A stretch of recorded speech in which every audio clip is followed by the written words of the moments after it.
So I get this question asked to me all the time, like, what do I do for my liquids or pre-workout, post-workout, intra-workout? Now, as of time of recording this, I'm taking a massive step back on caffeine consumption, mainly because I've had some issues with like chronic fatigue, and that's one thing that doesn't help. It's actually a hormone blocker. So I'd be very careful and cautionary for a lot of you watching this, like how much caffeine to actually consume. But with that being said, on I guess a normal day, I have my post-workout, my intra-workout, and my pre-workout. Now, this is really only necessary for some intermediates, but let me break down the pre-workout. Okay, so the pre-workout is from my favorite company, Hostile, and the flavor I really like is grape bubblegum. I love it. It's actually a Canadian company technically. Well, at least the owner is Canadian. Shout out to Fuad.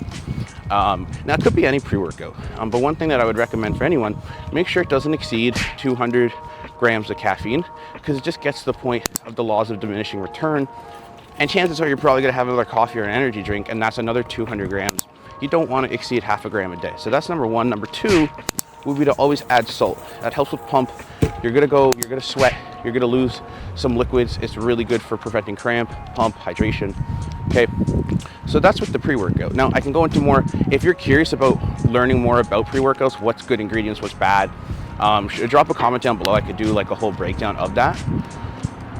Then regarding the intra-workout, so I will have my pre-workout 30 to 45 minutes before the workout. I'll start drinking it, so then that way it's not a huge like, you know, shot of espresso, like I'm just jittery and shit.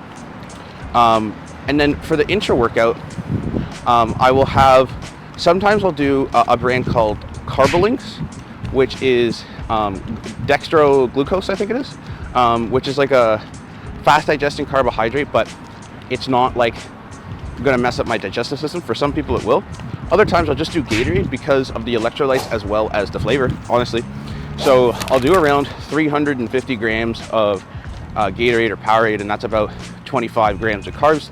I'll also add some salt, maybe creatine, depending if I forgot to add that to my pre-workout. The benefits of this, when you're doing a workout longer than about, when you're doing strength training, okay, your glycogen storages, they get depleted, right? Whether you're doing it fasted or not, it's really beneficial. But for some of you, and most of you watching this, like, unless you're intermediate, you don't really need an intra-workout. However, if you feel fatigued halfway through your workout, you could try this, and then you should see a huge impact. But yeah, about 30-40 minutes into my workout, I'll start drinking the intra-workout so I can complete the hour and 10-minute workout. Because without that, I get really fatigued, and then I'm not the same level of energy or glycogen storages as I am at the beginning of the workouts. And then that also goes into like workouts, when you should do certain exercises and whatnot. And then I guess the post-workout, or sometimes I'll drink it throughout the workout as well, it has about a scoop and a half of EAAs, which, if you don't know what that is, it's essential amino acids. So basically that just helps and fast track the recovery process of muscle growth and recovery. And then for pretty much all the drinks, I also add Gatorade Zero. One for the electrolytes, but mainly because of flavor. I'm not allergic to water, I just would prefer to have flavoring. So yeah, that's pretty much it.